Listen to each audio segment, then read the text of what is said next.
Bienvenidos al curso Estelas de Agua, que surge como parte de la exposición Estelas de Usumacinta, a cargo de Eduardo Avaroa, Sandra Rosenthal y un servidor, Emilio Chapela.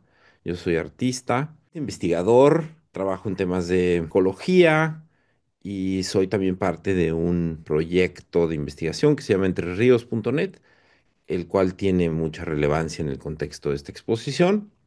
Este curso le sigue a un curso ya exitoso que se llamó Estelas de Piedra. Espero que lo hayan disfrutado.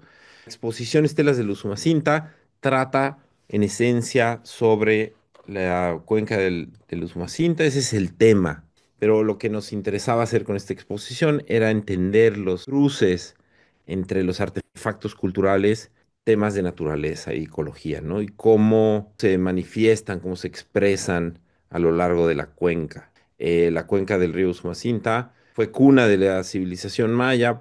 Hay distintas ruinas, Yaxchilán, muy importantes, piedras negras. El río Usumacinta es frontera entre Guatemala y México. Es parte de un lugares más biodiversos. Cruza la selva. También el río Usumacinta es considerado por muchos y muchas el único río vivo de México. Creo que hay algo falso en la frase, ¿no? Creo que hay otros ríos vivos y hay otra cosa que cuestionar, es que el río Usumacinta está muy amenazado. Entonces puede ser que esté vivo, más allá de que el agua esté limpia, participa de un ecosistemas complejos relativamente sanos, algunas partes muy sanos. Y Miguel hoy nos va a platicar un poco más de la historia, él es historiador, ahora les voy a presentar su semblanza. Miguel Ángel Díaz Pereira es parte del Colegio de la Frontera Sur, Ecosur. Es licenciado en Historia por la Universidad Juárez Autónoma de Tabasco y maestro y doctor en Historia por el Centro de Estudios Históricos del Colegio de Michoacán.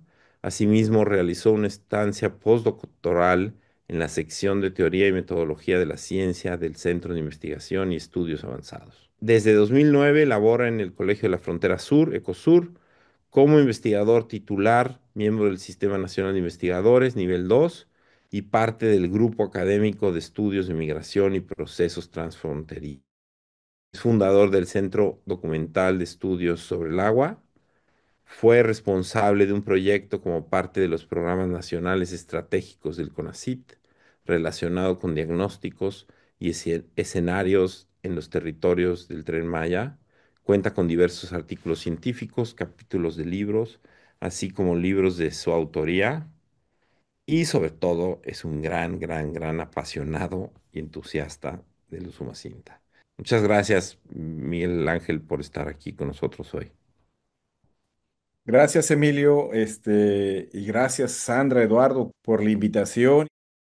Un poco lo que voy a hacer, y muy afín a lo que mencionaste, Emilio, esto es un tema que a mí desde hace algunos años me ha estado atrapando. De hecho, tengo que planeado 2027 por un compromiso ahí que tengo de un proyecto, escribir un libro sobre que yo llamo una región vivida, pero que tiene que ver mucho con una revisión histórica, que ahorita es la que voy a tratar de expresarles al auditorio. Yo hablo de que toda la cuenca baja del Usumacinta, me refiero a la parte mexicana, ha tejido una historia muy particular que podríamos considerarla como una región vivida, es decir, una región en la cual hay afectos, hay un sentido de pertenencia, es el lugar donde la gente se conoce, digamos, la gente de pie, por así llamarlo, y que tiene que ver con este afecto que tengo yo con Tenosique, ¿no? De aquí ha sido mi familia, mi papá, mi mamá. Yo nací en la Ciudad de México.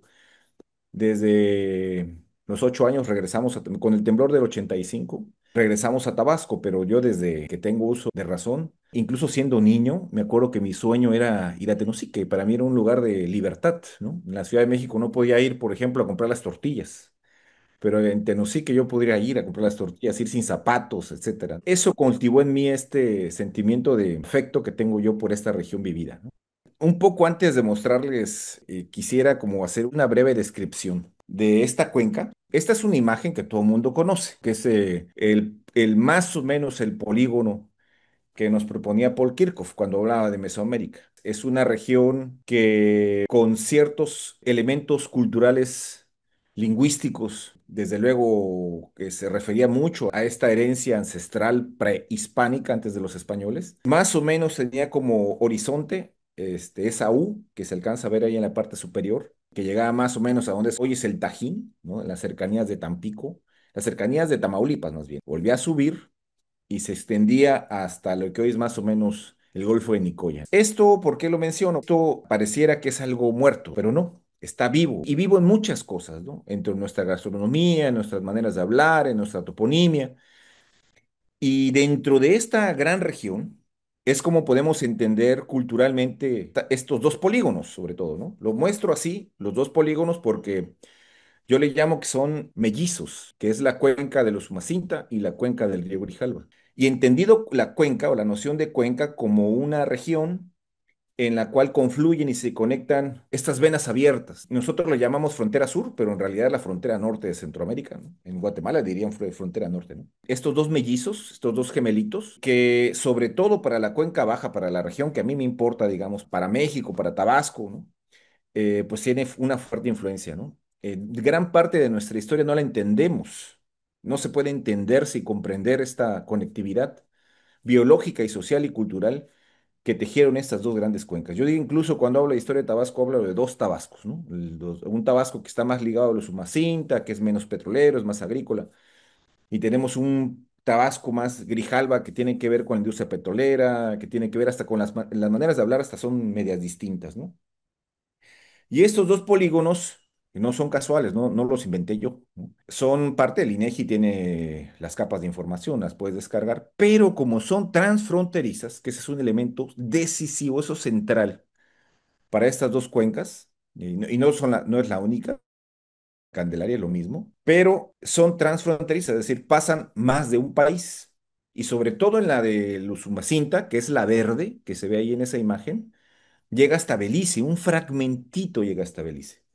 Si uno confluye las capas de información que podemos bajar del INEGI, de la región, la llamada región 30, y a su vez cruzamos con las capas de información que tiene el MAGA en Guatemala, podemos encontrar estas similitudes. Tanto el INEGI como el MAGA tienen diferentes metodologías para hacer la delimitación de sus ríos. Conozco el trabajo, por ejemplo, de en la tesis doctoral de Antonino García, ¿no? Estos polígonos no soy el único que lo muestra, ya ha aparecido en diferentes trabajos previos. Entonces, es transfronteriza, eso es quizá lo principal. Y la otra elemento importante es que toda la cuenca de Usumacinta son casi 73.000 kilómetros cuadrados, ¿no? Insisto, incluyendo Belice, Guatemala y México, tres países, ¿no? Y en el caso del Grijalva son casi 58.000 kilómetros cuadrados. La Usumacinta es mayor. ¿Y por qué le pongo el mellizo del Grijalva? Porque en términos de políticas públicas, yo imagino que cuando dé su plática Paco Belmont y otras personas que han trabajado en la Usumacinta, mucho de la política pública y las grandes intervenciones, no sé si decir gracias a Dios, han sido más en el Grijalva, ¿no? Entonces, y además la atención académica, incluso podríamos decir, se ha centrado un poco más en el Grijalva. Pero la Usumacinta es mucho mayor, cruza tres países, la del Grijalva cruza nada más Guatemala y México. Bueno, eso es más o menos las áreas que tenemos de estas dos cuencas. Si nos concentramos en la de Usumacinta, pues más o menos son 39 kilómetros cuadrados, más o menos lo que toca 42.500 en Guatemala y 30.000 y un cachito en México. Es decir, la cuenca Usumacinta es el 58.5, 58.6, está en Guatemala. Y eso también es muy importante de repente insistir y remarcarlo porque a veces viéndolo desde la cuenca baja, viéndolo desde Tabasco, de Chiapas, asumimos que pareciera que el Usumacinta está en México y no, la mayor parte de la cuenca Usumacinta está en Guatemala y representa poco más del 66% de su territorio. Y eso va a explicar muchas de las cosas que yo voy a mencionar ahorita históricas, porque nuestra cuenca, como es transfronteriza, ha tenido severos problemas. Digamos, no existe incluso un tratado de binacional de aguas, ¿no? En este caso debe ser trinacional de aguas, ¿no? Pero no hay un tratado binacional de aguas. Y tiene que ver mucho con esta situación. Y tiene que ver con una arrogancia, me parece, del gobierno mexicano. Ahorita lo vamos a ver. Y bueno, estas son más o menos las áreas por estado, de solo en México. para que uno se dé más o menos cuenta y nos tomemos así como conciencia exactamente de dónde estamos. No sé dónde está el auditorio, la gente que nos está escuchando, pero si hay alguien de Chiapas, pues puede ahí centrarse, ¿no? Si hay alguien de Tabasco, puede ver más o menos el área de influencia que tiene y sobre todo el área que tiene en nuestro territorio esta cuenca, ¿no? En Campeche, que también hay un fragmento importante de la cuenca de Usumacinta. Pasa por un sinfín de municipios, pasa por un sinfín de pueblos. Estos son los municipios por los que transitan las dos cuencas, aunque son más en la cuenca Grijalva, la extensión es mayor en la cuenca Usumacinta. Y tiene que haber incluso hasta una condición también poblacional. Quizá por eso nos hemos concentrado más en la del Grijalva, por dos capitales, que es Tuxtla y Villahermosa, pero de los Usumacinta no. Y vemos una mayor concentración demográfica en la del Grijalva, podríamos decir que un poquito menor en la de la cuenca Usumacinta, mayor dispersión poblacional. Y eso tiene que ver también con esta idea de que hay mucho pueblito chiquito, y eso que me parece que tiene que ver mucho también con una dispersión que es de esos ecos mesoamericanos. Ahí se nota incluso hasta por ejemplo, la reserva de la biosfera Montes Azules, donde hay poca presencia poblacional y que ha ayudado un poco a la conservación. Esto que mencionabas, Emilio, que tienes toda la razón, ¿no? Se habla mucho de la cuenca Usumacinta como un espejo y a veces, ¿no? En la literatura, sobre todo para las cuencas que le llaman frontera sur, pareciera que es un espejo, ¿no? El Grijalva, muy intervenida, problemas de contaminación. Pareciera que el Usumacinta es el espejo y pareciera que es a veces como lo contrario, pero no. Río Grijalva es donde hay un sistema de presas, el más grande de México, y el gemelo es casi como el gemelo controlado, domesticado y el gemelo salvaje, ¿no? Así es. Pero la cuenca Usumacinta, aunque palidecen en extensión, por ejemplo, con la Angostura, con Chicoacén, con Malpaso, tiene 5 presas en Guatemala.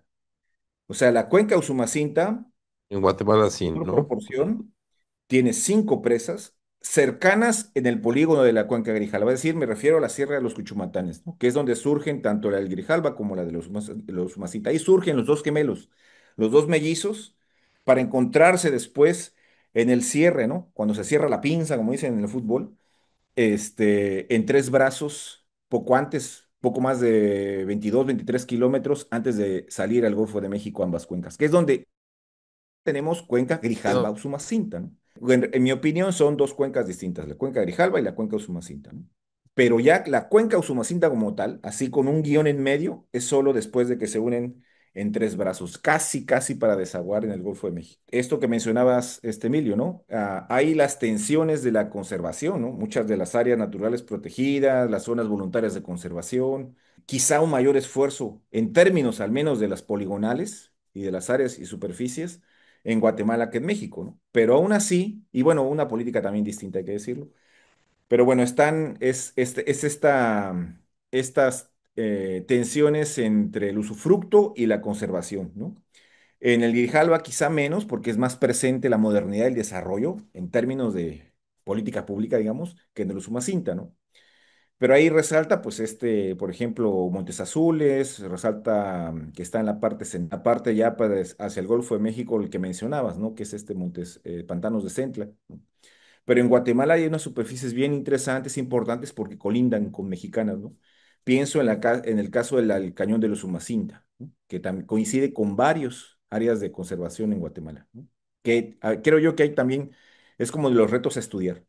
Estos son los ríos de Tabasco nada más para mencionarlo. Y las descargas, que eso también es un tema, lo menciono ahorita rápido porque es algo que también solemos olvidar, la conectividad que tienen las cuencas con el Golfo de México, ¿no? Y desde luego habla mucho, cuando uno habla de historia de Tabasco, uno puede ver conectividades con Nueva Orleans, puede ver conectividad con el Caribe, ¿no? Pero poca conectividad con el centro de México. Y tiene que ver porque esos caminos que andan solos, decía Alberto Correa, un intelectual del siglo XIX, pues eran los caminos, ¿no? Es una región donde la movilidad y la conectividad, no solo biológica, sino también era tejida por estos cuerpos de agua, digamos. ¿Cómo es que entendemos la historia de esta cuenca? Y para más, ya después de esta descripción, y deliberadamente empiezo en este momento, porque tiene que ver con problemas, digamos, que podemos ver desde el presente, ¿no? A mí en lo personal, aunque soy historiador, creo que la historia parte de preguntas del presente. Es presente en ese sentido. Sabemos muy bien que esta región estaba con una enorme diversidad social, ¿no? Lingüística, cuando de repente un grupo de personas, ¿no? Externos llegan a las costas de lo que hoy es Tabasco, ¿no? En lo que sería hoy Potonchán y Cicalango, unos puertos prehispánicos. Primero llega un personaje, bueno, Hernández, pero llega Juan de Grijalva y posteriormente llega Hernán Cortés, ¿no? ¿Por qué menciono esto?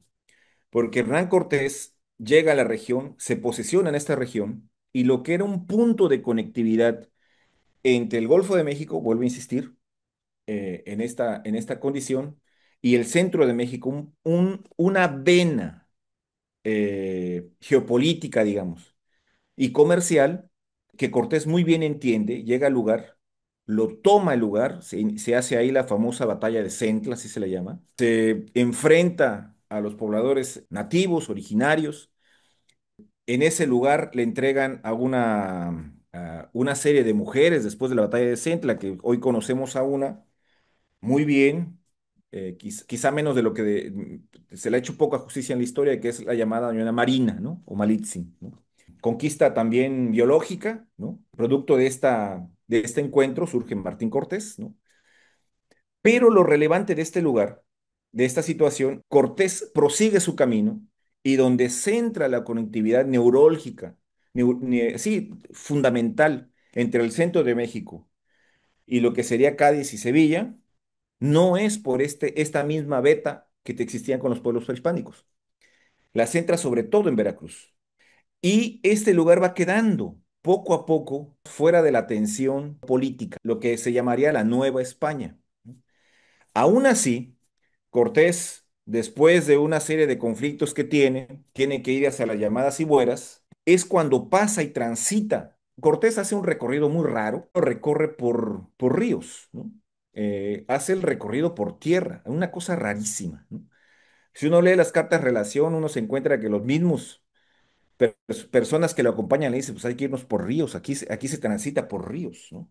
Y él insiste en irse por tierra, ¿no? Un poco ahí el pánico, ¿no? Que tenía Cortés. Quizá explique esta lógica de las decisiones que toma, pero en su recorrido pasa por varios sitios, ¿no? Entre ellos pasa por lo que se llamaría Zahuatán, ¿no?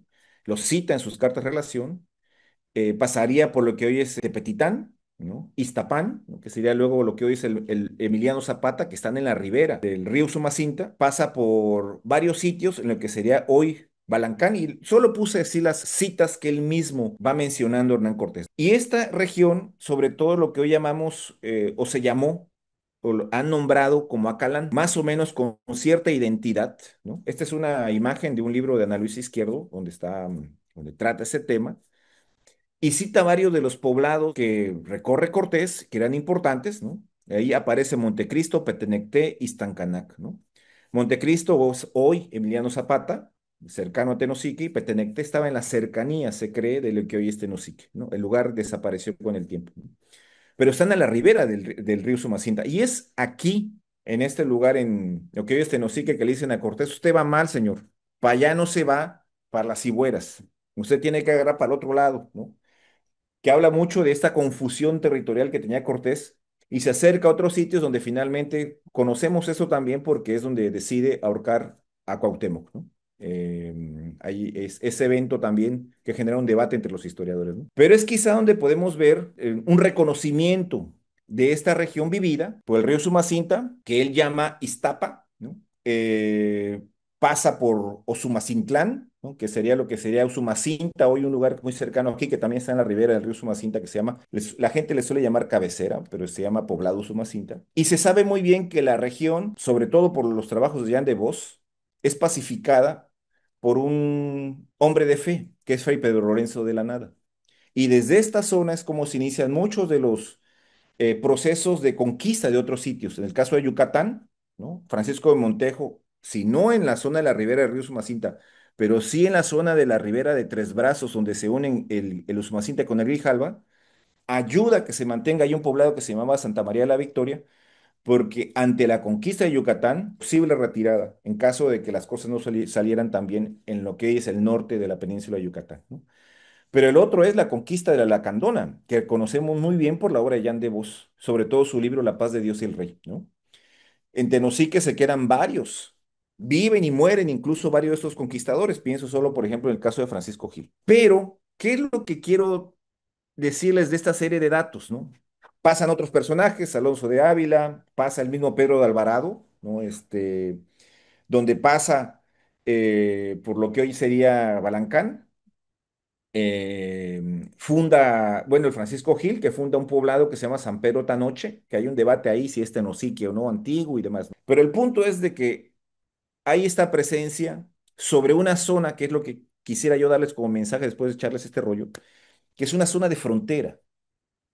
¿A qué me refiero con esta zona de frontera? Es una zona en el imaginario de frontera, de lo que hoy es Tabasco, de 1579 en las relaciones histórico-geográficas, Melchor Alfaro Santa Cruz representa, ¿no?, esta región. Y si ustedes ven las montañitas que están en la parte izquierda, ¿no?, esa es la representación, la zona de montaña, que ahí queda muy bien además, con las montañitas que le pone Melchor Alfaro Santa Cruz. Es decir, en esta rueda lo que vemos es el mundo de lo que sería la provincia de Tabasco para Melchor Alfaro Santa Cruz. De ahí para allá es otra cosa, no sé qué es, ¿no? Pero Tabasco es esto, la provincia de Tabasco. En estos sitios donde vemos ya en las cercanías de lo lejano, de lo que era fuera del lugar conocido y reconocido por Melchor Alfaro Santa Cruz, donde vemos esos poblados de la Sumacinta, ¿no? Y si ustedes se fijan ahí, van a ver a Tepetitán y luego van a encontrar en la parte central de Petenecte. Está en la parte central, hay una cruz así, y una como una cajita, y arriba hay una cruz. Y ustedes la ven al centro, ¿no? Y luego si ustedes van a la izquierda, dice, Puede o Somacinta, ¿no? Y es en esta cercanía, digamos, y bueno, dice ahí, si ustedes se fijan un poquito más a la izquierda, abajo de Usumacinta, dice Río Usumacinta caudaloso. Es decir, hay este reconocimiento de lo reconocido, de lo accesible y luego lo que no es accesible, ¿no? ¿Qué hay allá afuera? ¿Quién sabe? Y toda la bibliografía histórica, podemos revisar algunas obras ahí, Pedro Bracamonte, por ejemplo, que ha hecho una cosa fabulosa al respecto de este tema, pero a mí me gusta este mapita que hace Peter Gerhardt. Peter Gerhardt, en la frontera sureste de la Nueva España, presenta esta imagen donde lo que argumentan es que las fronteras de facto de los españoles era la selva, ¿no? O sea, una cosa es que nombraran la Real Audiencia Mala, que nombraran las audiencias y las provincias, la formalidad de los territorios, digamos, y otra cosa es que hubiera presencia y control en esas zonas, ¿no? Y si ustedes revisan la bibliografía extensa que hay al respecto, y van a encontrar siempre esta presencia, ¿no? Es decir, la frontera, esa línea que se ve por donde dice Tizimín en la parte superior, esa línea y punto, es lo que Peter Gerhardt nombra como esta zona de montaña donde los españoles además no les interesaba mucho llegar, pero se volvió refugio, se volvió una zona donde los indios escapaban, ¿no? Los indios en la manera en que lo nombran en el momento, ¿no? Era la zona de los huidos, digamos. Y si ustedes se fijan y siguen esa línea, van a encontrar donde llega Tabasco, y es efectivamente esa zona donde estaría hoy el municipio de Balancán, sería el municipio de Tenosique, estaría luego en la zona de Chiapas lo que hoy es el municipio de Palenque o Cocingo. Es decir, toda esta zona se volvió una zona tierra de nadie para usufructo de todos, digamos, porque es en esta zona, por ahí está Bacalar, está Belice, es donde se inician gran parte de los contactos, ¿no?, por ejemplo, con ingleses, ¿no? Son los que podríamos llamar, para decirlo rápido, piratas, filibusteros, personajes ahí que no eran españoles, que se empiezan a comerciar, traficar, de repente pelearse, desde luego, con estos personajes que estaban en esta zona de exclusión. Y es así como vemos, de repente, mucho de la bibliografía, de los documentos, digamos, los encontramos nombrados. Este es un fragmento de las relaciones histórico-geográficas donde se mencionan los pueblos de Iztapa, Popane, Usumacinta, Petenecté, Tenotzique. Pero de ahí tan se acabó. Y en esas zonas de Petenecté es donde encontramos, y Tenosique es donde encontramos revueltas. Encontramos que no era solo una zona nada más de refugio, sino también era activa, que en 1678, solo para citar una, ¿eh? Solo para citar una, ¿no? De repente, los pobladores originarios, en la noche, mataron al encomendero y a los 14 españoles que mientras dormían. Era una zona apartada, de frontera, pero al mismo tiempo con este imaginario y esta idea de que era una zona de rebeldía, cercana al Petén, porque el Petén Si ustedes también revisan la bibliografía, se van a encontrar que el Petén guatemalteco, por bien entrado el siglo XVII, bien entrado el siglo XVIII, siguió siendo una zona de exclusión, a pesar de que existió ahí un asentamiento en Tayasal, en lo que es la isla de Flores, un presidio se le llama, español, ¿no? Y en esta zona de exclusión, con formas de vida y de distintas, digamos, a las que existieron en los poblados controlados, y es, ¿por qué lo digo esto? Porque lo que encontramos en esta región, yo esa parte la he estado tratando de argumentar, y hoy varias veces, yo digo que hay una especie de contrahistoria. Es decir, una contrahistoria es que tiene que ver con la historia nacional, digamos, ¿no? No tiene que ver con la revolución, la independencia, la reforma, ¿no? Existía otra historia al ser una zona de exclusión. Y eso es un poco lo que quiero ahorita mostrarles, esas formas de vida. Sobre todo en las selvas de Tabasco y Guatemala, encontramos imágenes, encontramos esos chispazos, ¿no? Que nos dan idea de cómo era la vida aquí, por ejemplo, con esta imagen de Charney, ¿no? Desiré Charney, que viene, es un viajero, un traficante de antigüedades, estilo Indiana Jones, para decirlo rápido, ¿no? Y Charney pasa por Tenosique, llega Emilio mencionaba a Yaxilán, ¿no? Llega poco después de Alfred Maudslay, ¿no? A Yaxilán. Alfred Maudslay se le reconoce como el descubridor de Yaxilán. Llega poquito tiempo después de Alfred Maudslay, ¿no? Pero Charney en su paso tiene algo que no tenía Maudslay, que era sobre todo la fotografía, ¿no? Charney es de los primeros y gran parte de su fotografía después la publica, pero como litografía. De sus imágenes, las fotografías existen, ¿eh? Pero en su obra, en sus libros, están publicadas como litografía por la tecnología. En ese momento no podías publicar una foto en un libro, pues estamos hablando de la segunda mitad del siglo XIX, ¿no? Pero esta imagen es extraordinaria de las trozas, del corte de las trozas, de las maderas preciosas, ¿no? Los bueyes en la parte derecha, los que se le llamaban y las personas que se dedicaban, los bueyeros, ¿no? Que fue una época, sobre todo en el siglo XIX, que es cuando empezamos a tener luz más o menos más clara de esta región, ¿no? Cuando empiezan a entrar lo que se le llama Jan de Vos, este extraordinario historiador, los madereros tabasqueños, a extraer lo que él nombraba el oro verde. Hay un libro de él que se llama así, Oro Verde. Son sobre todo españoles, asientan y se establecen en Tenosique y entran a la selva lacandona y buena parte de lo que es Guatemala, a cortar las trozas bajo la política de deslinde y desde luego hacer fortuna con ella. De estas obras, estas trozas, aquí se ven bastante modestas, pero sabemos que eran trozas enormes, de enormes de toneladas. Hay una, incluso expusieron en una de las ferias universales, hay un trabajo del naturalista José Narciso Rovirosa sobre esa troza, ¿no? Que era el tamaño casi de un hombre, y que eran magníficas, enormes, ¿no?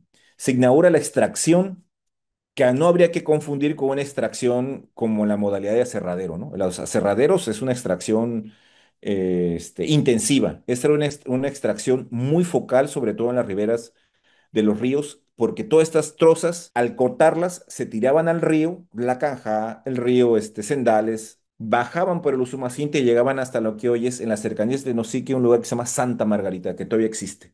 Ahí hay incluso una casa que está en comodato con la CONAMP, ¿no? Que Paco Bellman conoce muy bien, además. Entonces, como vemos, insistiría en dos cosas. El reverdecer de la selva después de que Cortés se va y lleva el centro de conectividad comercial y política hacia Veracruz, y formas de vida que empezamos a ver por chispazos. Alguna de ellas, por ejemplo, cito esta de William Dampier. William Dampier fue un pirata, por decirlo rápido, publica un libro fabuloso que está traducido, habla de cómo es la vida en la selva, sobre todo cercana a la costa del Golfo de México, lo que él llamaba o llamaban Beef Island, ¿no? Sobre todo por la presencia de ganado cimarrón, o sea, ganado que muchos trajeron de Jamaica, que estaba aquí, que era suelto, digamos, no era propiedad de nadie, y se utilizaba para abasto de carne y luego su conservación, ¿no? Para conservar esa carne. Y vemos ahí, extraordinario Dampier, como dice que son los indios los que conocen los caminos de esta selva. Son los que saben cómo extraer, saben cómo cazar en esos caminos que solo ellos conocen. Lo dice claramente ahí, por ejemplo, está la cita, tienen caminos a los plantíos que nadie conoce sino ellos solamente, y ellos obtienen su comida hasta que se encuentra crecida la provisión de los plantíos que está cerca de su pueblo recién construido. Al momento que llegaba alguna presencia española, simplemente se movían. Así de sencillo. Tenían una movilidad muy similar a una modalidad de campamento. Y eso es central para esta región. Es decir, no tenemos los pueblos estilo Veracruz, Morelia, con estructuras, infraestructura, grandes iglesias monumentales. Por eso hablo de una contrahistoria. Porque lo que aquí tenemos, existencia, esa manera de moverse y establecer campamentos, no es que no hubiera gente. El problema es que había gente que tenía una forma de vida distinta. Y pero paradójicamente, tenemos esto que nos recuerda muy bien Mario Humberto Rus, nuestro colega Mario Humberto Rus, brillantísimo Mario Humberto, en un libro que se llama Un rostro encubierto. En algún momento entre el siglo XVIII y XIX, cuando uno empieza a buscar documentos, empieza a buscar testimonios, se empieza a difuminar la gran paradoja, una zona de refugio donde empieza a desaparecer, por ejemplo, la lengua, empieza a desaparecer la identidad indígena. No los encontramos. En esos lugares, dice, donde se podía distinguir claramente en otros sitios la cultura chontal, náhuatl, zoque, maya, yucateca, náhuatl, popoluca, aquí no, empieza a desaparecer. Por eso le llama a Mario Humberto Rosso un rostro encubierto. Porque a través del mestizaje, a través de la pérdida de la lengua, es como empieza el mestizaje biológico, desde luego.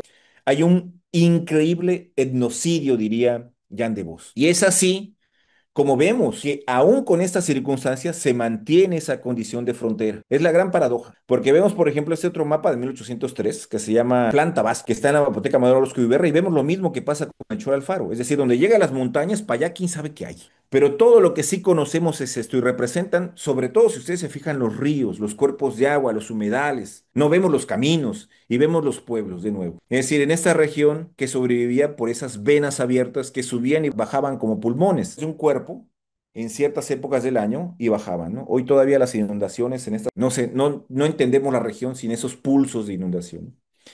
Y en este contexto es como vemos el auge de las maderas preciosas, ¿no? Con la imagen que vimos de Charnay, tenemos otro chispazo, esto nada más lo voy a mencionar muy rápido. Es este libro que les recomiendo, que se llama Apuntes sobre los ríos Usumacinta, 1827-1834, que es el testimonio de una persona que vivió en Tenosique y ya en el ocaso de su vida se va a Campeche y publica en unos periódicos de Campeche sus memorias de cómo subía por el río Sumacinta y llegaba hasta las cercanías de lo que hoy es la Lacandona, o bajaba por el río Sumacinta, se acercaba a lo que hoy es Balancán, Jonuta y demás. Es una ventana extraordinaria a esto que les estoy contando. Una serie de conocimientos, además, por ejemplo, pienso que aquí que un etnohistoriador sería análisis de esto, ¿no? Porque todos los saberes alrededor de las plantitas, de la pesca, son maravillosos desde los ojos de Marciano Barrera. Ahí hay un sinfín de cosas que menciona Marciano Barrera. Por ejemplo, para decirles un caso, como una ventana, él habla de la gente y cómo pescaban y habla de algo que ahorita ya no vemos con la misma presencia, que es, por ejemplo, la idea de que había tiburones en el río Sumacinta, ¿no? Todavía aquí en Tenosique hay gente que piensa cuando se baña en el río que va a salir un tiburón o se lo puede comer un pezón. Y Marciano Barrera menciona en uno de los pasajes de su libro donde de repente utilizaban flechas o lanzas, los pueblos originarios, con puntas de dientes de tiburón. El tipo de tiburón que fuera, podía ser tiburón tigre o el que fuera. Pero de mi parte vivida, Emilio, yo soy curioso, aquí en mi casa en Tenosique, a pesar de que tenemos el río Sumacinta a un lado, ahorita, por ejemplo, Tenosique no tiene agua potable, otra de las paradojas, ¿eh? No hay agua en las casas, pero yo tengo mi pozo, ¿no? Muchas casas aquí tienen su pozo, y tienes tu bomba, ya sube tu tinaco, ¿no? Pero la persona que empezó a abrir el pozo de mi casa, se me ocurrió preguntarle sobre que él si no encontraba en su labor, había encontrado cosas, ¿no? Pues se la pasa escarbando.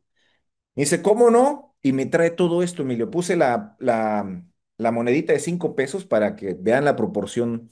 En el Colegio de la Frontera Sur, ahí tengo un colega que trabaja tiburones y rayas. Me decía que efectivamente son dientitos de tiburón. Es decir, mucho de lo que vemos en Marciano Barrera, que ya no vemos aquí, ¿no? Digamos, ya ahorita es como un mito, ¿no?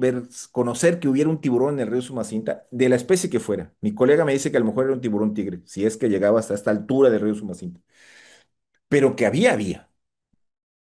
Vamos, este tipo de elementos, ¿no? El señor se llevó los dientitos y la obsidiana que me trajo. Nada más le pude tomar una foto porque el señor creía que valía millones de pesos, ¿no? Yo quería llevarlas a un museo, pero no me dejó. Y en este contexto se cruza quizá el primer evento que atraviesa nuestra región, que sería como algo no local, sí tiene que ver con lo local, que es en el contexto del tráfico de maderas preciosas, ¿no? Eh, los conflictos que hay sobre los bancos de madera, ¿no? Sobre todo, nos encontramos con personajes, y ahí tengo que confesar que tiene que ver con un pariente, debe haber sido bisabuelo, que se llamó Miguel Torruco. Jan de Vos lo cita en su obra Oro Verde. Miguel Torruco era una especie de estafador, ¿no? Y era una especie como de bandido. Y cortaba madera del lado del río Sumacinta, entrar a las selvas de Guatemala, que aunque en ese momento no estaban establecidos claramente los límites, sí había una noción de más o menos dónde era México y dónde era Guatemala. Y tiene conflictos con otros madereros, sobre todo la casa de Amédée Sastre, que reclamaban que cortaba de sus bancos. Llegó el conflicto a tal condición que estuvo a punto de una guerra México-Guatemala. Y es en ese contexto en el cual, por mediación de Estados Unidos, dicen, señores, ustedes tienen que firmar un tratado de límites, ¿no? Y se conforma una comisión de límites, ¿no? Y se establece para fijar los límites claros entre México y Guatemala. Un evento local muy, digamos, muy de la selva, digamos, de estas circunstancias de la selva, se liga con una circunstancia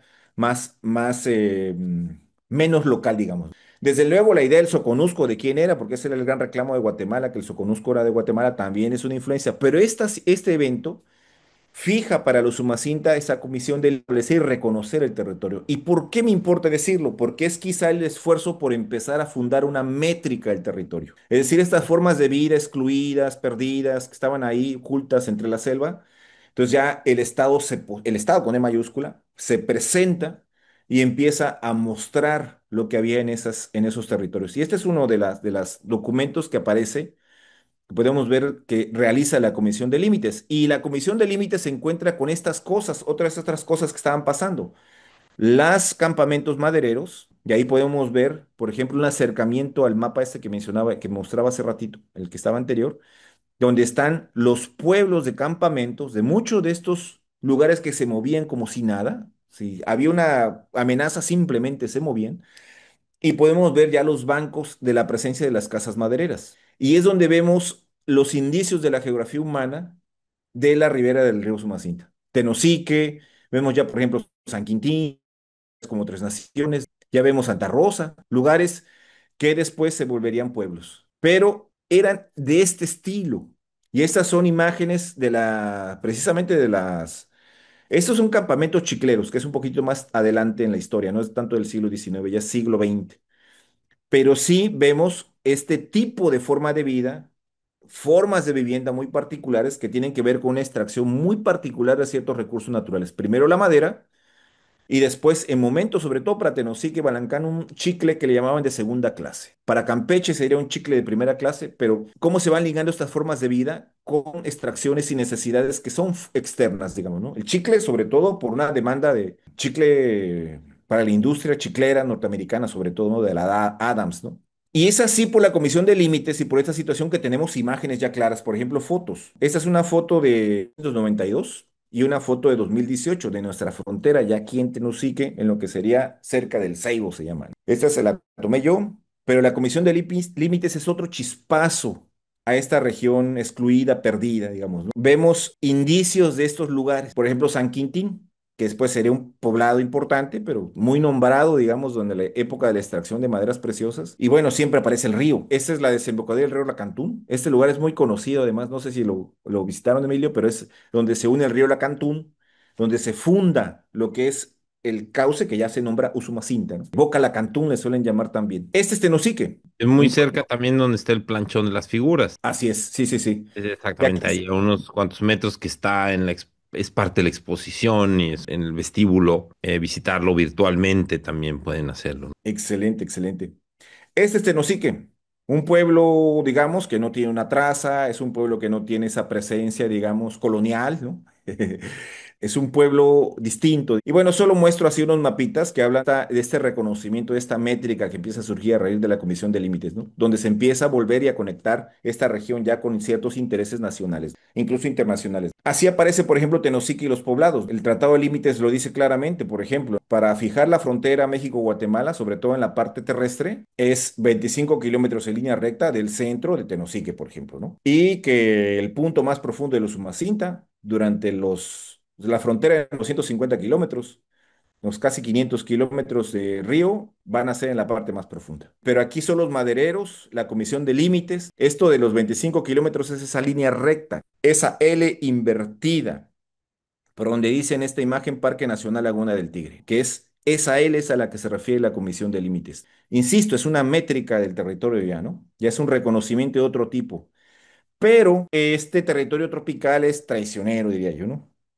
Porque a pesar de los esfuerzos de la Comisión de Límites y del reconocimiento a vuelo de pájaro, diría yo, que hicieron la Comisión de Límites, hicieron serios errores en la fijación de México-Guatemala, que trajo, la Comisión de Límites ha estado presente siempre. Por ejemplo, en 1950, cito solo este documento, donde se dan cuenta que la línea divisoria, esos 25 kilómetros del centro de Tenosique, pues, ¿qué creen? Resulta que en 200 metros está a 200 metros antes de donde debería estar.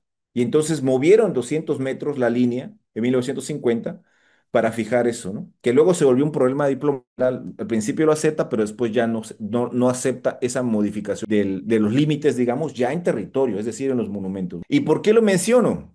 Porque al mismo tiempo que están estos esfuerzos, estas formas de vida se mantuvieron. Por ejemplo, las cacerías. No solo el corte de la madera, no solo las chiclerías. Las cacerías, que fue una actividad muy, pero, y hasta la fecha incluso, me atrevo a decir, es una actividad muy presente en estos entresijos, en estos refugios de naturaleza, pero al mismo tiempo, digamos, de ciertas formas de vida. Esta es una imagen yo le llamo el Fondo Villanueva, que es unas imágenes que tiene gente de aquí de Tenosique, unas personas que tienen de su abuelo que fue piloto aviador y en negativos conservaron las imágenes.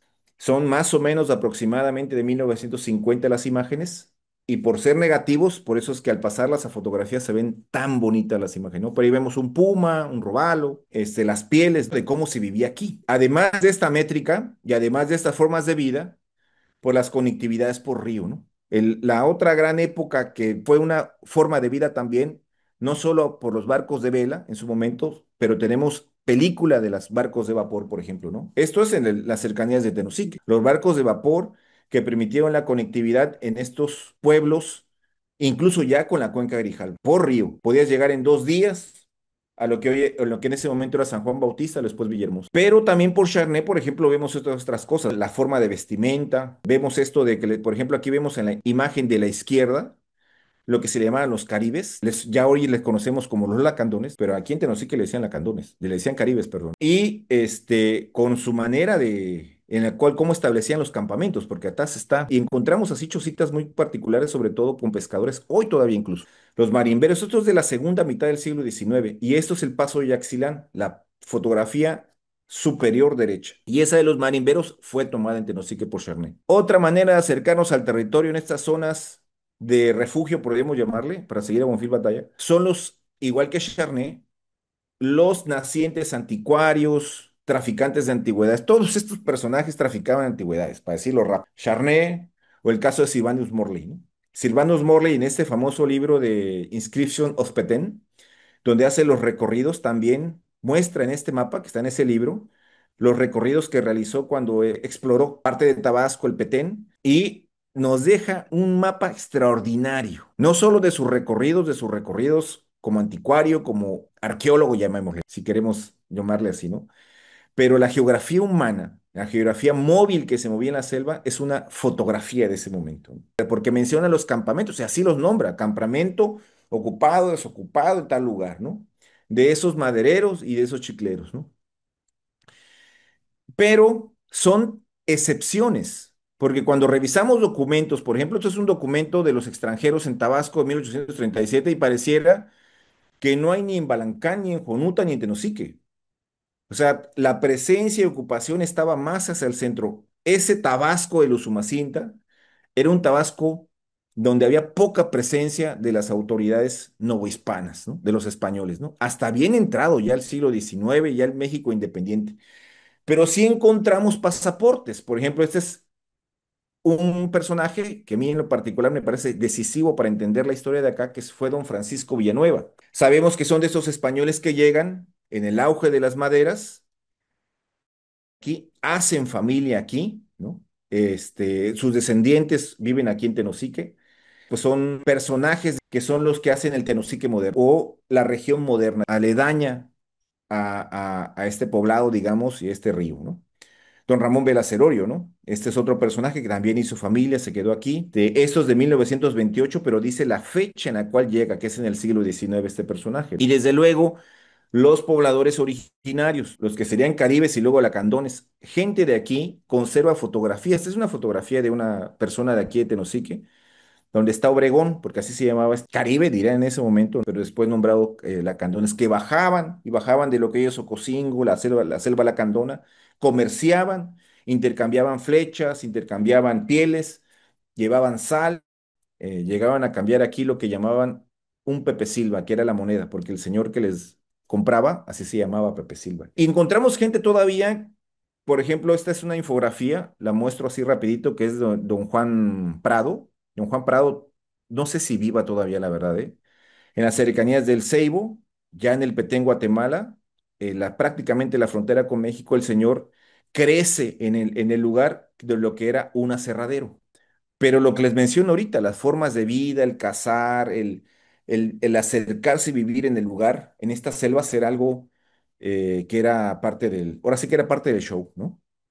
Y las ruinas, digamos, no sé los sitios prehispánicos, me refiero a las ruinas, me refiero hasta para hacer una arqueología del desarrollo de las haciendas madereras que todavía existen en la oscuridad de la selva. Esta es de la que le llamaban la hacienda romano, que no era una hacienda en realidad, ¿no?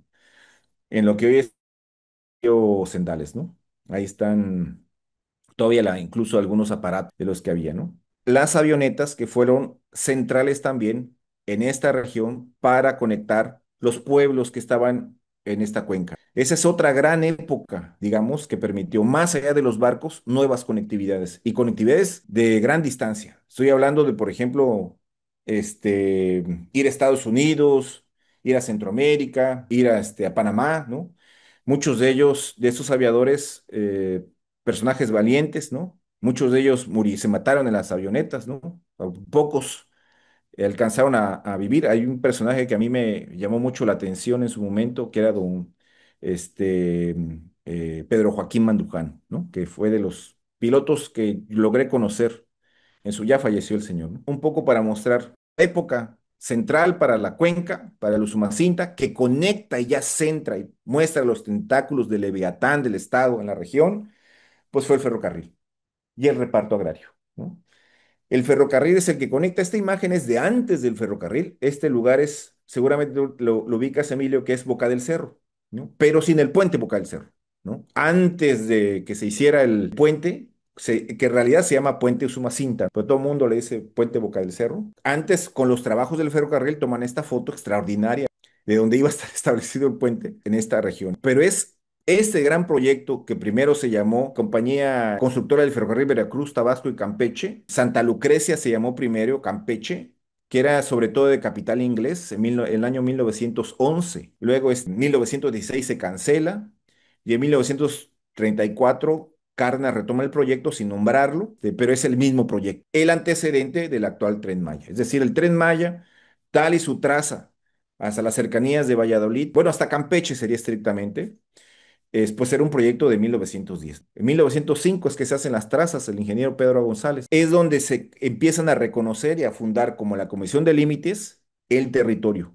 Hay que inspeccionarlo para hacer este gran proyecto.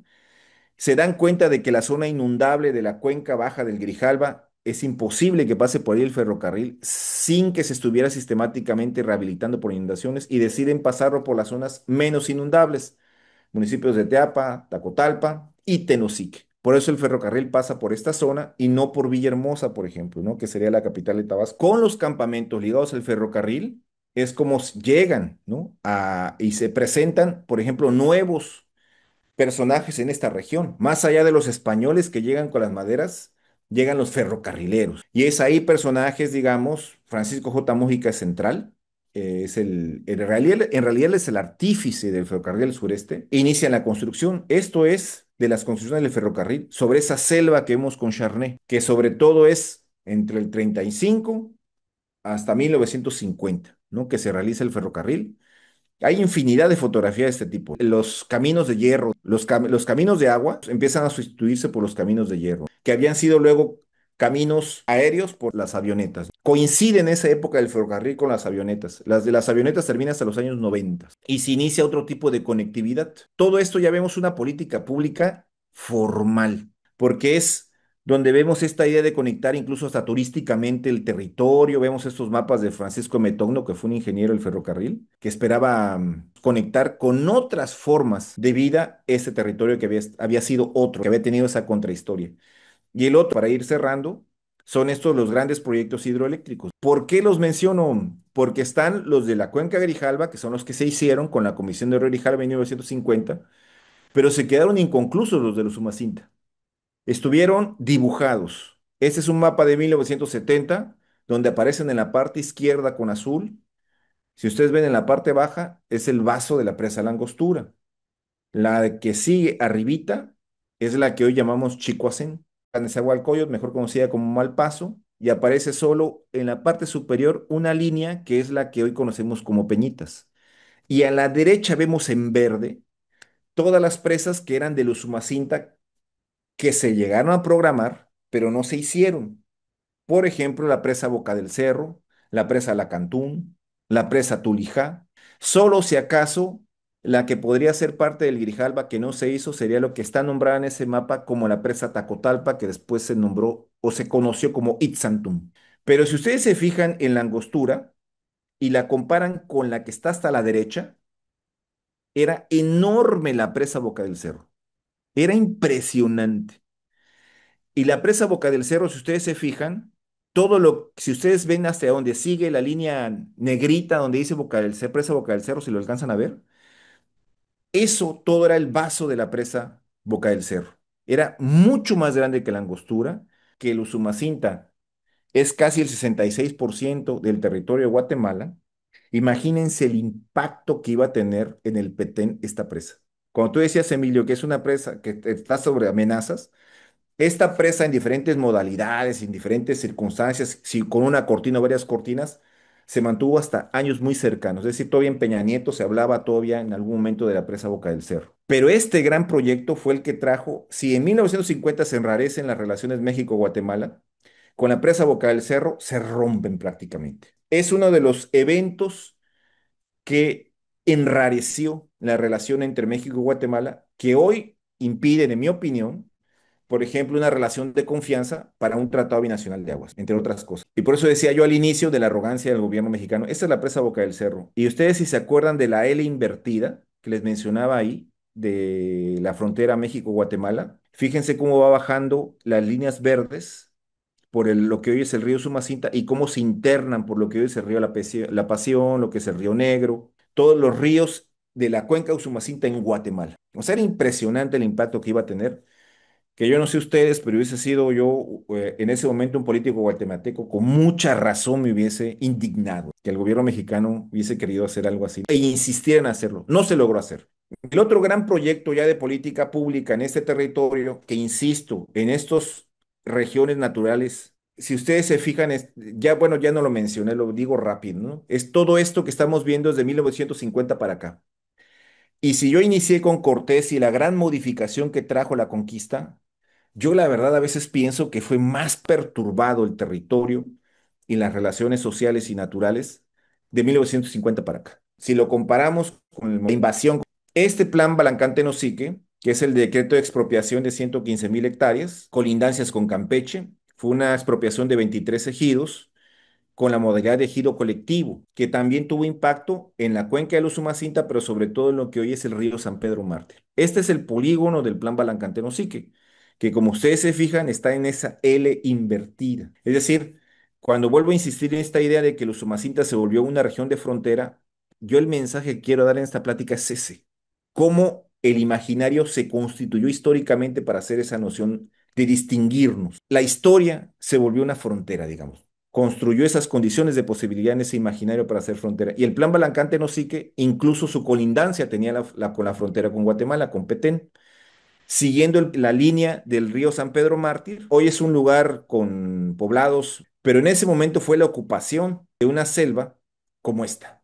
Cuando en 1971 se decreta el Plan Balancán-Tenosique, todo eso era selva. Era una selva baja, pero podemos encontrar estas imágenes donde la apertura de la carretera era quemar prácticamente todo. Y con la Comisión Nacional de Desmontes, de hecho, ¿no? No era con la idea de hacer un usufructo de la madera o todo eso, no, no, no, no. Era quemarlo y fundar pueblos. Y desde luego, todavía el Plan Balancán-Tenosique tiene esta idea de la conectividad aérea que se mantuvo. El Plan Balancán-Tenosique tuvo una pista de aviones muy bonita en su momento. Por ahí aterrizaron presidentes, López Portillo, que llegaban a una casa de descanso en las cercanías de lo que hoy es San Pedro Balancán. Toda esa infraestructura fue bajo el uso ambiental que hubo en lo que hoy es pues el Plan Balancán Tenosique, ¿no? Bueno, uno va a este lugar y pareciera que esto no pasó, digamos. Vemos, por ejemplo, también el tránsito. Vuelvo a insistir en esto, en tránsito de pocos años, una década, década y media. Plan Balancán Tenosique en 1971 se pasa a estas formas de vida habiendo estado unos 2, 3 años antes estas otras formas de vida. Esta imagen es igual que la anterior que puse de la frontera, es el mismo sitio. Entonces lo que vemos son profundas perturbaciones en el territorio ante proyectos. Estos son proyectos que se soñaron. Además del de presas, el Tren Maya, por ejemplo, parece que es nuevo, pero encontramos ya muchos proyectos. Este es de 1971, si no mal recuerdo, donde ya están planteándose la conectividad con lo que hoy es Cancún, Chetumal, con lo que hoy es Escárcega, ¿no? Esto desde hace mucho tiempo ya empezaba a dibujarse y se soñaba. Dentro de los sueños también de explotación de estos territorios estuvo, por ejemplo, el usufructo también petrolero. Esas son mapas de la compañía El Águila que buscaban la renta de los terrenos que en ese momento eran de Policarpo Valenzuela, de la testamentaria de don Policarpo Valenzuela, que fue un rico hacendado tabasqueño, para hacer exploraciones y extracción de gas y de petróleo. En el Petén hay extracción de petróleo, más no en esta línea. El reparto agrario, porque si esta métrica que impulsó la Comisión de Límites y este reconocimiento, la manera en la cual la geografía pasó de ser móvil con los campamentos a ser inmóvil fue con los ejidos. El ejido al fundar y dotar y establecer un poblado y establecer parcelas permitió ese tránsito final de esas formas de vida de campamento a una geografía humana inmóvil, a como hoy la conocemos, ¿no? Con pueblos, o sea, el pueblito tal está en tal lugar, como dice el INEGI, ¿no? Una localidad rural. Pues la frontera como hoy la conocemos. Estos son unos recorridos de trabajo de campo que hice alguna vez, pero que muestra más o menos las carreteras que hay sobre las cercanías de la frontera del río San Pedro Mártir y del Usumacinta. Pero si recorremos los ríos, para cerrar, vemos que siguen siendo una frontera, ¿no? Por ejemplo, el San Pedro Mártir, el transitarlo río arriba no es sencillo, sobre todo por las enormes piedras que tienen, sobre todo en época de estiaje. El transitar de Tabasco al Petén no es sencillo. Y lo mismo en el río Sumacinta. Es decir, los raudales que existen adelante de Santa Margarita y Tenosique no son sencillos de transitar, son peligrosos, ¿no? Si ahorita con motores fuera de borda nos pasa esto, que es un trabajo de campo en el cual fui yo y nos volteamos, imagínense con otros tipos eh, de embarcaciones, digamos, con menor poder que un motor de fuera de borda. Pero aún así hay todavía refugios, digamos, ¿no? De esta naturaleza exuberante que hubo en su momento cada vez más. Este es Santa Margarita, el que les mencionaba a ustedes, donde llegan todas las maderas preciosas. Todos los ríos llegaban aquí, ¿no? De los Usumacinta. Por eso se volvió importante este sitio y por este accidente geográfico de las piedras que hay. Esto cuando sube el agua no se ve. Ahorita no se ve, si ustedes van a esa zona en lancha, pero para estiaje bajan y está todo esto. Además de que es un muy bonito balneario, pues detenía de manera natural las trozas que venían con las corrientes, que venían con un sello de cada casa maderera y hubo un representante aquí de cada casa maderera, ¿no? Pero los raudales, vuelvo a insistir, no son poca cosa. Hablan de esta dificultad que tiene el Usumacinta, además de su historia de haber fundado estas formas de distinguirnos entre lo que es México y Guatemala, pues en la propia naturaleza hace difícil estos tránsitos. Es a lo que veo. Por eso el Usumacinta, en mi opinión, y el San Pedro, no nada más es una frontera o política, es también una frontera natural. Impide mucho la conectividad, es difícil la conectividad por los recursos naturales, por los ríos, por los caminos. Bueno, esto es nada más para hablar de las brechas. Esas formas de vida que les hablaba hace rato todavía más o menos existen, ¿no? Las brechas caminando, no las carreteras, que explican mucho el tráfico y la migración que existe en México-Guatemala por esta frontera, o Centroamérica y de otros países y demás, frontera de condición irregular, digámoslo así, pero también las relaciones transfronterizas que hay, de comercio, parentesco y demás que hay entre nuestra frontera y estos sitios. Este es el poblado, uno de los últimos poblados establecidos aquí, que es el Ceibo, que está en Guatemala, está en esta línea fronteriza, es un área protegida en Guatemala que en su momento se intentó reubicar, pero logró comprar los terrenos por los comerciantes que son de este lugar, compraronlos. O sea, no es una localidad donde se estableció la gente y se fundó una aldea, no. Compraron los terrenos los comerciantes y entonces tiene una zona que se le llama de comercial, que son propiedades, y la otra que son ya gente que llegó asociada a los comerciantes, digamos. Pero habla mucho de estas formas en las cuales, a pesar de los intentos de reubicación y demás, pues se sigue poblando, y sigue habiendo esta presencia. Y si les interesa un poquito más ver de esto, aunque este libro es de el ensayo histórico sobre el río Grijalva, que fue de don Narciso Rovirosa Andrade, es un recuperar lo que este naturalista escribió en 1897. Hay un diagnóstico que su servidor hizo, que es la introducción del libro. Ahí pueden encontrar muchos datos de los Umacinta, como estos mapas y demás. La universidad, en el contexto de esto que invito, porque mucha de esta información está expuesta, las polígonos de las cuencas y parte de su historia en la Casa Universitaria del Agua de la UJAT. Es un espacio muy bonito, similar a la exposición que hicieron ustedes, Emilio, ¿eh? Pero bueno, con eso cierro. Gracias.